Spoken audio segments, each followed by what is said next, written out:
Welcome to the Smart Dating Academy podcast. I'm Bela, the founder of Smart Dating Academy and your host. I started Smart Dating Academy in 2009 because I had this crazy knack of giving people dating advice that actually worked, that I took. I've been married for almost 25 years, and now my company helps people to date smarter and to find love. This podcast is meant to bring more love into your life, no matter where you are and what you do. And we're here to bring more life into your life. Smart daters, welcome back. I am so excited to be here for you today and to introduce an extraordinary person to you.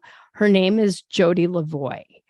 Jody is a widow. Jody is an entrepreneur. Jody is a coach. She's a mother of 3 people. Jody is an active dater.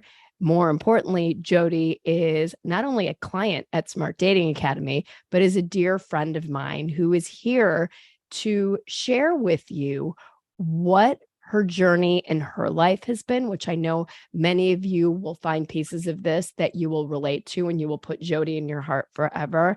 And Jody's going to tell us her story, and what it's like to date as a widow, what it's like for her, and tips for all of us as to what to do and what not to do if you're dating a widow or widower. So, Jody, welcome to the Smart Dating Academy podcast. I'm so excited to talk to you today. Thanks, Bella. I'm excited to talk to you on the podcast and always. And you guys, before I begin, Jody is an incredibly humble person, but she's a total badass entrepreneur, leader.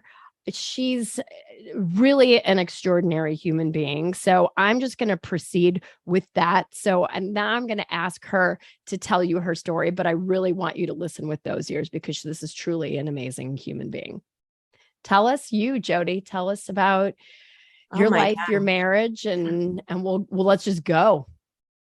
Well, I guess I'll start with my marriage. I met my late husband on a blind date, and it was a blind date through a dating matchmaking service. And because there wasn't really online dating back in the late 90s. Thank you, everybody, for dating myself here. Hey, but we're all good. Hey, we're all children of the 90s, right? Woo, that's right. And we were set up. I live outside of Chicago, and we were set up at a restaurant in Chicago, Catch 35. It still exists today. Ooh. And I brought a prop, Bella, for this, even though nobody I love it because it's a podcast. But my husband, to be, was wearing this hat.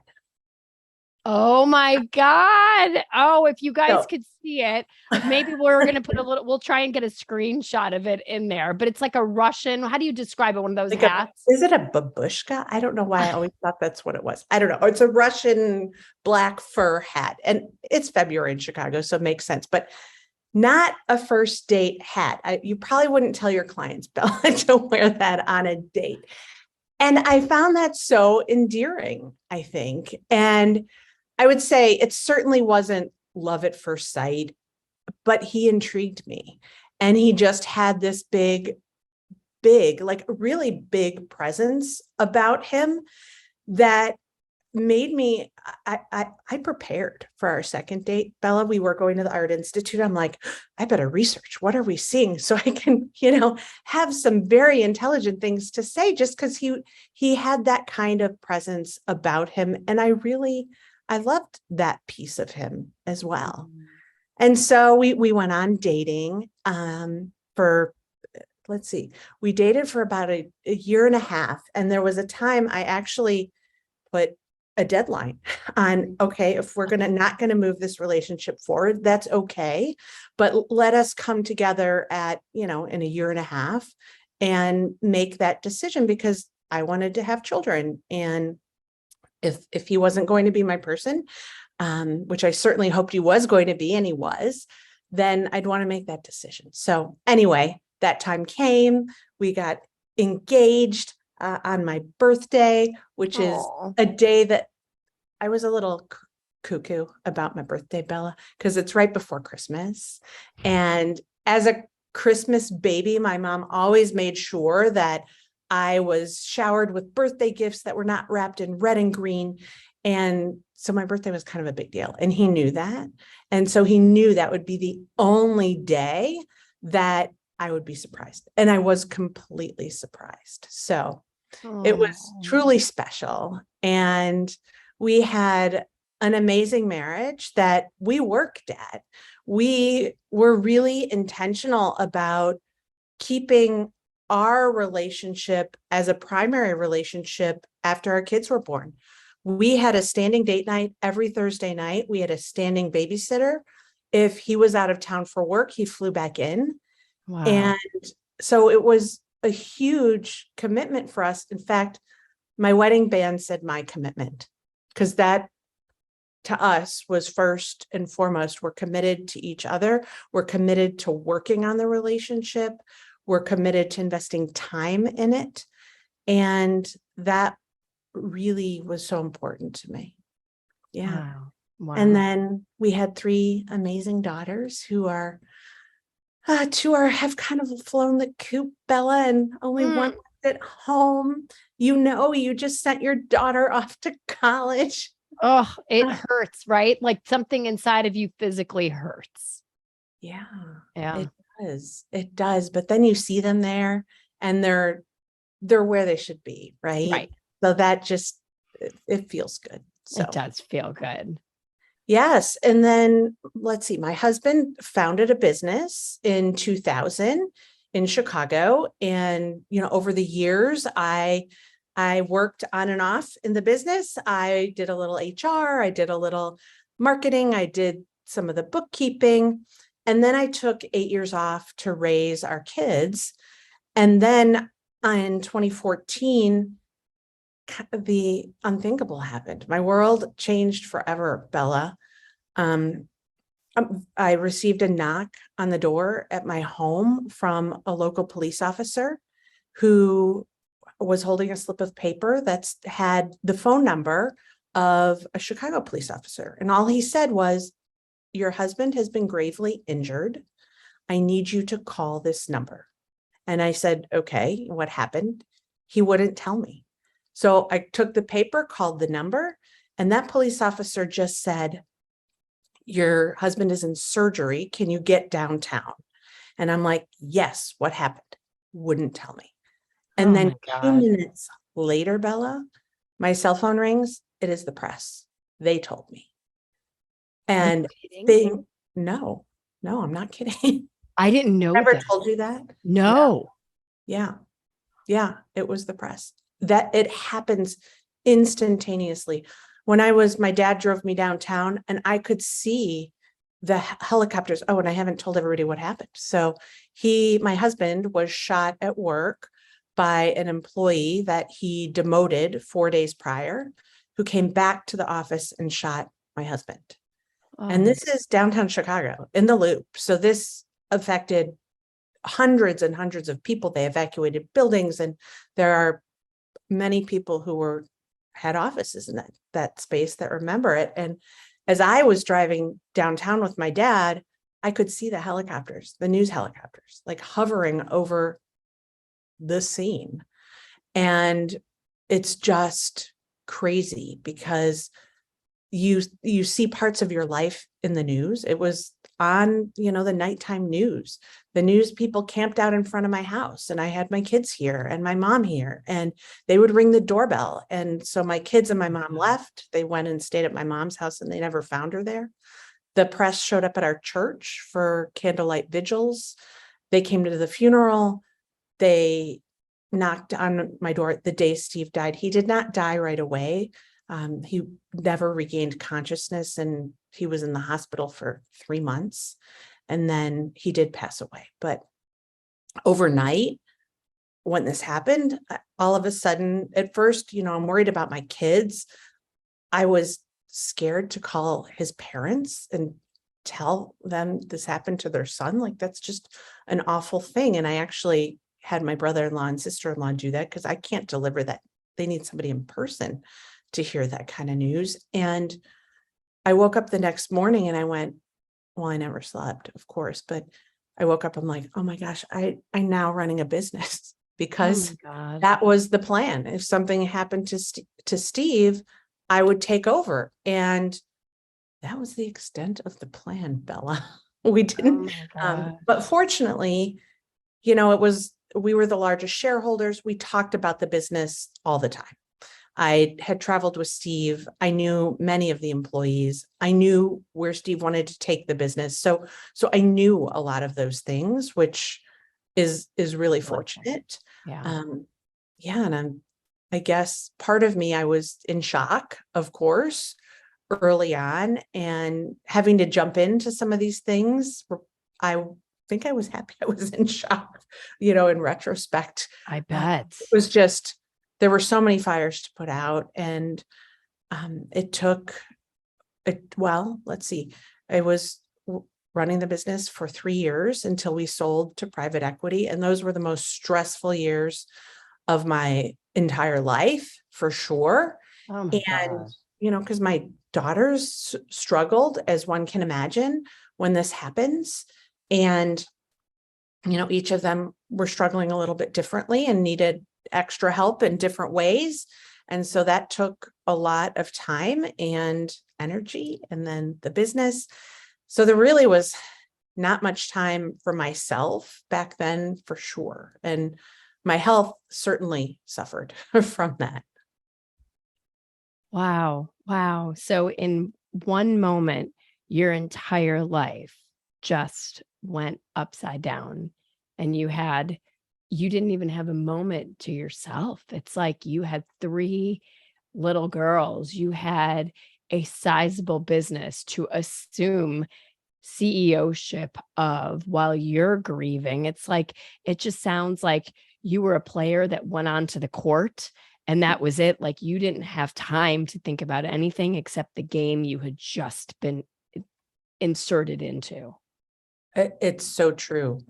I did take a brief trip after Steve died. I like to go to Canyon Ranch in Tucson, and who doesn't? It's awesome there. But they have programs, and it just so happened I was looking at their schedule, and they had a rabbi that was coming to speak about grief. And I'm like, I need to be there. So I packed up all my grief books, because I had received quite a few and hadn't cracked any yet. And that was my first chance really to be alone. I had my room to myself. I knew I was going to do some of this grief work with this rabbi. I was going to be in nature. I was going to be able to take advantage of some of that. And Bella, I needed privacy to scream, to cry, to vent, to do all of that. Because you're right.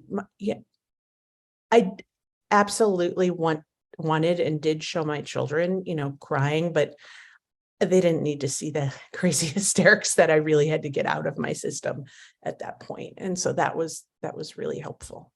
And that was right after you just got out of it. Yes. Yeah. Yes. It was probably 2 weeks after he actually passed away, keeping in mind he was unconscious for 3 months. So yes. And people that were at that session, when it was over a couple of days, are like, wait, your husband just died 2 weeks ago and you're here? And I was like, absolutely. I've got to tackle this grief thing and figure out how to do it. And what does that look like? And what should I be doing? What shouldn't I be doing? And of course, there's no shoulds or shouldn'ts. But at that moment, that's where I was. And did you have anybody around you that could help you with this grief? Or this was a journey that you embarked on?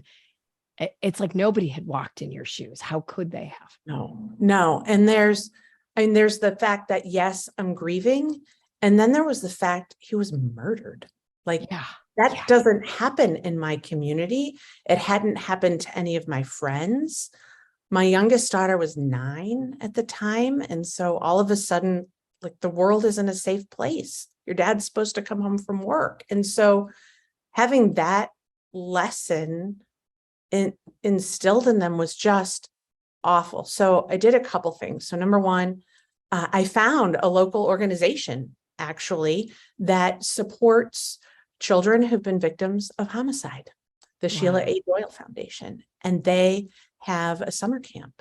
And so I literally was just Googling and came across them and reached out to them, and very quickly they knew my story since it was in the news, and I met with the head of the organization, and my kids went to camp that following year. I wanted them to meet other kids that this had happened to, that had lost a dad or a mom from homicide. Because I don't know, you say that and it's like you have two heads. So that was helpful for them. And they had a parents program too, because I wanted to talk to other people that had lost spouses that way. So that was one thing it did. And then secondly, there was just an ad hoc group of widows in my neighborhood that they were getting together socially and for support, and just to bounce crazy things off each other that happen, that people say sometimes, or gosh, I got in the mail, and I guess only a widow would laugh at this, but it was addressed to my husband after his death, a couple of years after his death, asking if he wanted to be cremated. Like, Oh really? my God. Oh my God. Take us off the list. But anyway, those women were so supportive and had walked where I'd been, because they were a year or two ahead of me in their grieving process. And we got together monthly for a while. And unfortunately, the group grew because there were more and more widows entering my community. And that was a really good group. And that was just something we did. Our connection got a little wonky, so I apologize for that. But what Jody is that she had a great group of widows that got her through this. She had a good therapist, and, day by day, week by week, things, times that the hands of time kept ticking away. And my question is, at what point did you start to see a little bit of light at the end of the tunnel, or through the tunnel? And when did we connect? Let's go there. Yeah. So I would say, just because of the running the business element, which tends to be different than most widows' experiences, I started to see the light after the business was sold, because that was always the intent of the business, was to sell at some point. And that was when the time was right. So I really was able to breathe, frankly, Bella. I have a sign downstairs that says just breathe. So it did feel like then there was this huge weight that was lifted off me. And I took a trip. There's a woman who's a widow, and she did these adventure trips. And so I thought, okay, I sold the business. A month later, I'm going to go take this adventure trip with other widows. And that was really healing for me as well. So yeah, 3 months or 3 years. 3 years. So now we're in 2017. And when did you start to think about dating? Now you go on this adventure trip. You're like, okay, like, when did the thought of going on a date first excite you? Yes. So after I sold the business, that's when I really started thinking about it. So 2017, we met, I think, Bella, in 2018, because before I met you, this was terrible. I was the worst dater. So I went back to that matchmaking company that I used with Steve, because I thought I met Steve through that, and hired them because I was still really uncertain about this whole online thing. And because of all of the media coverage and in the news, and that was just so invasive. I feel very private, I guess, about my personal life in that regard. So that was making me leery. So the whole matchmaking thing I thought would be a good idea. Well, I went on these dates, these poor men. They were such troopers. I was trying to solve their business problems. You're like, hey, how about I mentor you and solve your and these were guys that you were meeting through the matchmaker. So you just turned into CEO. I did, because I didn't know how to date. Like, I didn't know how to flirt. I didn't know how to do any of that. And and so I guess I view that time as some dating boot camp and experience. So I got experience during that time a little bit.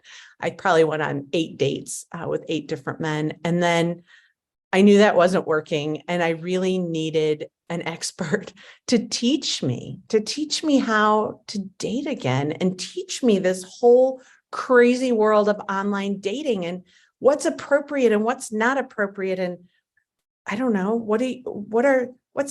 how do I be witty and cute in 2 sentences to capture someone's attention? And so all of that was so new to me. And I wanted to make sure that I was putting myself out to this dating world in the best light possible. So I found you. One of my friends, good friend, introduced me to you, and forever thankful for her. And we started working together. Wow. And what was it like to, think about embarking on the dating process? You were smart. I always say we get help where you need it, prep yourself in the right way. And how did it feel? Like you've had the love of your life and now you're doing this again. Like, tell us, like, for people, I know people listening to this, maybe you, listener, have lost someone you love like Jody did, or maybe you, listener, are open to dating somebody who has lost the love of their life. Like, what were you thinking? What were you feeling? What should we know? I just want to open it up. Oh, absolutely. And so I was personally ready to start dating. I felt solid about who I was. I felt definitely ready to date, but I'll tell you, it was scary because these are new people, new men entering my life, and it's not my husband. And what is that going to be like? And I think I got some of that out of my system with the poor 8 people before I met you. Sorry if you're listening, 8 people. I'm a much better dater now. So I guess what I really went back to, Bella, and this was a really transformative conversation that my husband and I had, was our values. And he had never really thought about what his values were. Like that, those weren't language they used in their household. And that was key to me. So being really clear on what my values are and stick to my guns on that has been and is really helpful going through the dating process, for sure. That's amazing. Yeah. And what was it like getting your photos taken at our studio and writing a profile? And the day, what we do at Smart Dating Academy is we call it launch day, right? We've got your pictures done. We do the photo shoot. We help you write your profile. And then you're on there and you're live and you're like, oh my gosh, what do I do? Yes. And thank goodness for Lindsay. I mean, she held my hand the whole way because, all of a sudden, this is my first time you're getting likes and hearts and winks and, all of those different things. And knowing how to respond. And it took practice, but Lindsay was with me every week, helping me along the way. And I've worked with you twice now. So the first time was for 6 months. And I actually met somebody in that time, somebody that frankly was one of those people, Bella, that you talk about. Our first date, I'm like, there were sparks. I frankly have never felt that way in my life. Like there was this instantaneous connection. And I think I lost sight of where my values were, Bella, but it only took 3 months and he showed his true colors. And, he's still out there dating. And actually, when I went back online recently, he reached out to me again. And at the time he was not divorced yet. He was separated, certainly. And he had actually dated another client of yours. And so knowing that, because what he was telling me was lining up with what he told this other client of yours. So that reassured me, I guess, a little bit. Yeah. I was really nervous about dating a separated person, Bella. But he said, I'm getting divorced, the next month, and same that he had told your other client. We've got all the inside scoops, He you guys, disappeared. on the singles. So we know who's telling the truth and who's not, because we're online in everybody's inboxes. Yes. But I loved that. But anyway, so he disappeared, basically, like some people do. He just wasn't ready for a relationship. And oh, by the way, this is now 4 years later. He's still not divorced, Bella. Ugh. Bananas. Yes. So then I met a man that I dated for 2 years, and we were in love, Bella. And this was also, we met a year before the pandemic started. And 3 months into our dating, I got breast cancer again for the second time. And, here's this guy, he just started dating me. He didn't have to stick around, and he stuck around. He sure did. He really did. And he went to all my appointments, and he went to the surgery. And that really carried a lot of weight for me, which made me also not ask a lot of the important value-based questions and kind of turn a blind eye on some things. So at the end of our 2-year relationship, and I wasn't working with you while I was in this relationship. Had I been, I think, a lot of these questions that I didn't ask would have come up a lot sooner. But it kind of got to the point where, okay, well, we're in love, but are we going to spend the rest of our life together? And the answer was no. No, I didn't want to. We didn't have the same values. And so that unwound very quickly. And I needed a break at that point. I needed some space. I needed to regroup. I needed to make sure I was back on board with what I was looking for. So then when I was ready, I reached out to you again, and I'm in the dating realm right now. Nobody particular to talk about, but I am back online dating.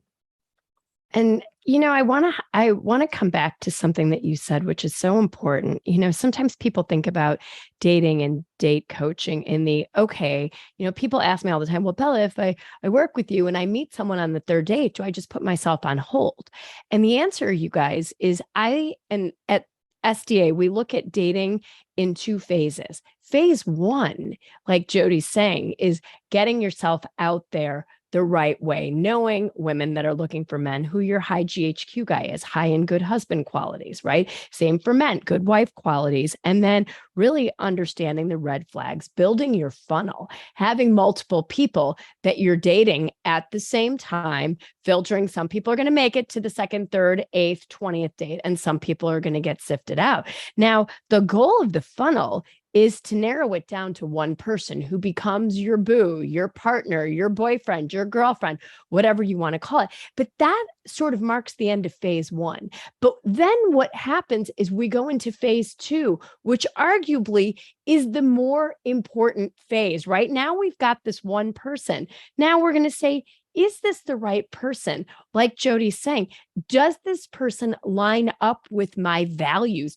Do we want the same things? For example, things as simple as, do we want to live together in the same house, or do we want to maintain 2 different spaces? Do we want to live the same lifestyle? Do we want to live in the same city? What do we want 5, 10, and 20 years later? And these are the things that we really want to address during phase 2.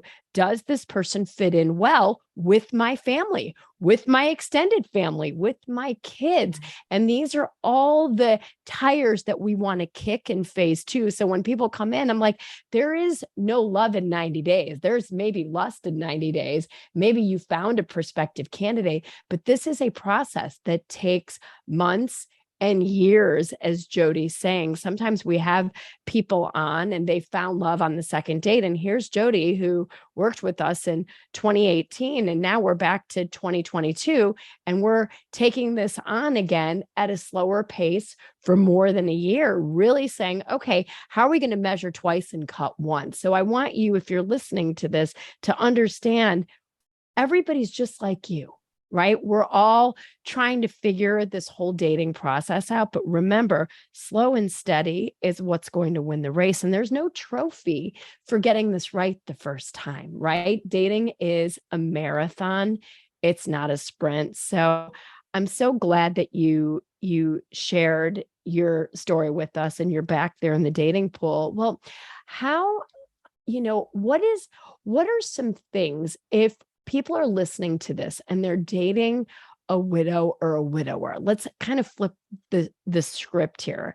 What would you say? What are some things that you would say are okay to say versus things that, like, don't say, don't ask? Like, can you give us any sunlight, any transparency around that? Because I know nobody wants to say anything that's hurtful to somebody on a date. Right. Right. And so I think it's important to know that frequently, I have pictures in my house of my husband. I have pictures of my husband with my kids. I have pictures of us all together.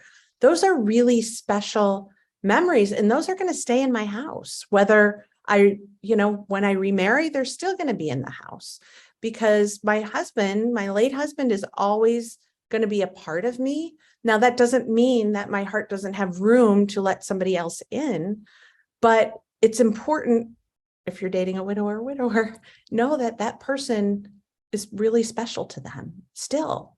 And I'm assuming they had I had a really positive relationship. So I'm, going to use that as an example, but yes, Steve is still a part of me, and I want to talk about him. And not a lot, usually when I go on a first date, people always ask, they know I'm a widow. Everybody always asks, like, well, how did they die? So, is that right? People ask that all the time. And I don't know why people ask that. But so they don't ask that. Should we say don't ask that? Let's just say, I would say don't ask that. And I say don't ask that because my story is so unique that I usually get like these saucer eyes, because then people don't really know what to say. And so you may be dating a widower or widower that has had a traumatic story. And so then things get really awkward. But, I like to talk about him. I don't talk about him all the time on a date, but, he's going to come up in conversation just because. And then there's going to be difficult days that we all have. And knowing what their difficult days are for the person that you're dating, it could be their birthday. It could be their anniversary. It could be the date they died. But there's these days that just bring up a lot of emotion for widows and widowers, and being sensitive and caring and saying, hey, I know, this day is coming up for you. How can I best support you? I want to be there for you. Yeah. And asking, it's okay if you don't know, just say, how can I best support you? How can I best support you? And no, I love that. I love that. And I'm curious, when you're dating, do you find a difference? Sometimes, widows or widowers are like, well, I'd like to date someone else who's a widow or a widower, or dating someone that's divorced. Do you see any differences? I think what's really hard for me, Bella, and I haven't dated a widower yet, and I would love to, frankly, because my relationship came from a place of commitment and love and trust and happiness. And we worked hard on that. And so it's challenging for me when I meet people that, just didn't have a great marriage, or for whatever reason, didn't put the effort into their marriage. And it's important to me to make sure they've worked through that stuff before I date them, because I want them to come to the a date with me ready to be fully present in themselves and having worked through any past issues. So I think it would be really neat to date a widower. I've tried. I'm searching, Bella. Okay, putting a general APB out to all eligible widowers to contact me on behalf of the beautiful Jody LaVoie. I am her personal bodyguard here. So, right, email our site because she's a catch. I'm telling you, man, if I was a single man, I'd be all over dating you. So, and Jody, how has dating been for your kiddos? You're dating. It's been hard, frankly. They want me to be happy. They don't want me to be alone. Absolutely. But when they see me dating someone, they're reminded that they don't have their dad. Oh. And that's what sticks in their mind. And so it just takes time. My girls will take time. And now I have two that don't really live at home. So for them to get to know somebody, it's going to take time, and that's okay. But yeah, that's important for people dating widows to know that it's just hard for the kids because they don't have that person anymore. Yeah. Yeah, 100%. And how has your for widows and widowers, how is it for extended family and for your spouse's family? Yeah. Like, how is So I'm so lucky, Bella. Steve's family has been incredibly supportive. They ask about my dating. They ask, when I was in a relationship, they would ask about that person. They would invite him to come through me to Christmas to visit. Wow. And I never took them up on that because that's also special time with my girls. And frankly, my kids really did not like him, and for valid reasons that didn't align with our values. So anyway, I look forward to introducing my in-laws to my future person. And that could be very weird, for somebody that's dating a widow or widower, like, oh gosh, I'm going to go meet your in-laws, but it's not weird for me. No, because they're still your family. Oh gosh. Yeah. And it sounds like your in-laws are amazing and everybody in your life wants you to be happy. They do. They really do. And I want you to be happy. And I'm so profoundly honored. Like, it almost makes me teary to be on this journey with you the second time around. You're just a beautiful soul. And I know your dating life is going to blossom in the next year. I'm feeling 23 is your year, baby. I feel like me. Woo.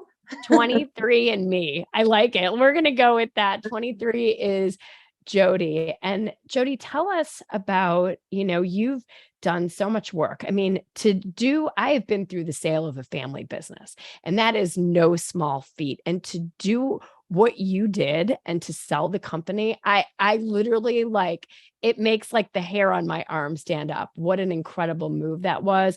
Jody has done so many amazing things. You were the CEO of the Young Entrepreneurs Academy, right? The Female Strong YEA. She helps young girls, or helped write business plans and pitch them Shark Tank style, of which I love Jody so much. I had my own daughter, Jaden, apply to YEA as a freshman in high school, and she did it. And it was one of the most amazing experiences that she's had. And to this day, she's at the Kelley Business School in Indiana. And I credit so much of that to the work that you and the curriculum you put together at YEA. And your work continues to be so purpose-driven. Tell us what you're doing with coaching now.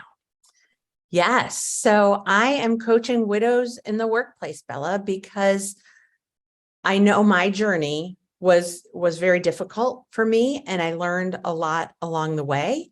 And I want to help other widows who are in a similar place be able to be successful at work and be able to take care of their family and find time for themselves and figure this whole thing out of who your person is, who you are without your person anymore. And what does that look like? And that there is a future. And I help them find that. And it's incredibly rewarding work. I work one-on-one with them via Zoom. And when I get to the end of a client engagement and just reflect on how far they've come, and you can physically see it in their face, like the smiles they have and the way they carry themselves, it's incredibly rewarding.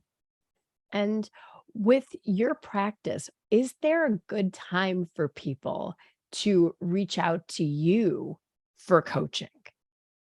You mean a good time in their grief journey? In their grief journey, like what's the right, like, for me, I can say as a dating coach, the right moment to reach out to a dating coach is the day where the thought of being on a date with someone excites you. The thought of finding love again excites you, right? We'll never be fully healed. I don't know that we can ever heal from loss, right? We learn how to go on. And Right. so when is the right moment for someone who has undergone loss, a woman, to reach out to you? Like, is there that moment where you're like, God, this is the right time to reach out to me as Jody LaVoie, your widow coach? Yeah. And it varies, Bella, because I've had some widows come to me before they're even widows because their spouse received a terminal diagnosis a couple of years ago. So their grief actually started, even though they were very hopeful back then, and they just wanted to set themselves up for success, set their family up for success. So, that's one scenario. And the other is when you feel like there's more, but you don't know what that is. And so if you're a widow out there, widower, that's the time. I love that. I mean, look at what a remarkable human being you are. You're like I think you were the MVP of the week at WGN Radio, weren't you? That's right. Right? Yes, Bella. That was fun. Right. I mean, this is, like I'm saying, you guys, this is truly a badass human being and kind and generous. And if you find yourself wondering after your loss, like, what do I do? And let me ask you this question. We have a lot of divorced clients, and divorce is also a loss, right? And especially if it wasn't at your behest, is there, do you feel like there might be commonalities? Are these people that you would also help through the process? So I would not work directly with them because my passion Sure. really lies with widows, but Sure. it's still a life transition. Totally. And so whether that is a divorce or a death, or your kids going off to college, or you're retiring, all of those are major life transitions. And there is a lot of commonality between all of those. 100%. So you guys, we're going to I'm going to put this out there to the universe that Jody's out there dating right now. She will be back on this podcast to be a future love story. How does that sound, Jody? We're going to I love it. you. That's great. As soon as you find your boo, the lid to your pot, you're going to come on here and tell people what it's like. Is there any advice that we haven't asked you for, or that's kind of come to mind that we haven't talked about dating as a widow or a widower, or if you're dating someone, just any last things that I might not have asked you? Gosh, we covered so much, Bella. No, I think we got it. We did good. We got it. Just be brave.